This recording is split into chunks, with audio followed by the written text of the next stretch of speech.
ಇವತ್ತು ನನ್ನ body health ಇದೆ, ನನಗೆ ಸ್ವಲ್ಪ ರೆಸ್ಟ್ ಬೇಕಂತೆ. Very good morning everyone. ಕೆಲವೊಂದು ಸಾರಿ ತಲೆನೋವು, ಒತ್ತಡ ಆ್ಯಸ್ ಯೂಶುವಲ್ ಆಗಿ as a students, as a workers, especially CA ಆಸ್ಪಿರೆಂಟ್ಸ್ಗೆ pressure is a normal thing. ಆದರೆ ಒಂದು ವಿಷಯ ನೆನಪಿರಲಿ, health is more important than marks ಅಲ್ವಾ. ಆದರೂ ಕೂಡ ನಾನು ಇವತ್ತು ವಾಯ್ಸ್ ಕೊಡ್ತಾ ಇದ್ದೀನಿ ಈ ಮಿನಿ ಬ್ಲಾಗ್ಗೆ. ಸ್ವಲ್ಪ ಹೆಲ್ತಲ್ಲಿ ಏರುಪೇರು ಆಯಿತು ಅಂತ ಅಂದರೆ ನಾವು ಮಾಡೋವಂಥ ಕೆಲಸ, ನಾವು ಓದೋ ಅಂಥ ಬುಕ್ಸ್ ಕೂಡ ನಮಗೆ ವೀಕ್ ಅನ್ಸೋದಕ್ಕೆ ಸ್ಟಾರ್ಟ್ ಆಗುತ್ತೆ.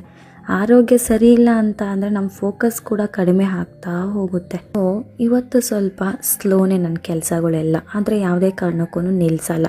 ಅದೇ ಥಿಂಕಿಂಗಲ್ಲಿನೂ ಇರ್ತೀವಿ. ನಮಗೆ ಎಷ್ಟೇ ಹೆಲ್ತ್ ಪ್ರೆಷರಲ್ಲಿರಲಿ, ನಾವು ಏನೇ ಪರ್ಸ್ನಲ್ ಇಶ್ಯೂಸಲ್ಲಿದ್ರೂ ಕೂಡ ನಮ್ಮ ವರ್ಕ್, ನಮ್ಮ ಸ್ಟಡೀಸ್ ಮೇಲೆ ನಾವು ಯಾವಾಗಲೂ ಥಿಂಕಿಂಗ್ಸ್ ಇದ್ದೇ ಇರುತ್ತೆ. ನಮ್ಮ ಮೈಂಡ್ ನಮ್ಮ ಮಾತನ್ನ ಕೇಳೋದಿಲ್ಲ. ಇವತ್ತು ಆರೋಗ್ಯ ಸಮಸ್ಯೆ ಆಗಿರೋ ಕಾರಣ ಪ್ರಾಪರಾಗಿ ನಾನು ಮಾಡ್ತಾ ಇರೋ ವರ್ಕ್ ಮೇಲೆ ನನಗೆ ಫೋಕಸಬಲ್ ಆಗಿರೋದಕ್ಕೆ ಆಗಲಿಲ್ಲ.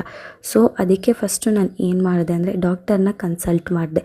ನನಗೇನು ಪ್ರೈವೇಟ್ ಹಾಸ್ಪಿಟ್ಲಿಗಿಂತ ಗೋರ್ಮೆಂಟ್ ಹಾಸ್ಪಿಟ್ಲಲ್ಲಿರೋ ಡಾಕ್ಟರ್ಸೇ ಬೆಟರ್ ಮೆಡಿಸಿನ್ಸ್ ಕೊಡ್ತಾರೆ ಅಂತ ಅನಿಸುತ್ತೆ. ಡಾಕ್ಟರ್ನ ಕನ್ಸಲ್ಟ್ ಮಾಡಿ ಮತ್ತೆ ಮನೆಗೆ ಬಂದು ಪ್ರಾಪರಾಗಿ ಊಟನ ಮಾಡಿ ಅವ್ರು ಕೊಟ್ಟಂಥ ಮೆಡಿಸಿನ್ಸ್ ಎಲ್ಲ ತಗೊಂಡು ಆದಷ್ಟು ಬೇಗ ರಿಕವರಿ ಆಗ್ತೀನಿ ನಾನು.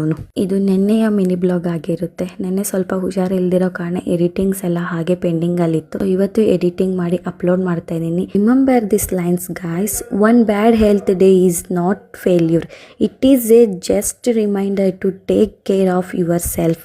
Dream big but protect your health, it is important. ನಾಳೆ ವಿಡಿಯೋದಲ್ಲಿ ಮತ್ತೆ ಸಿಗ್ತೀನಿ. ಬಾಯ್ ಬಾಯ್.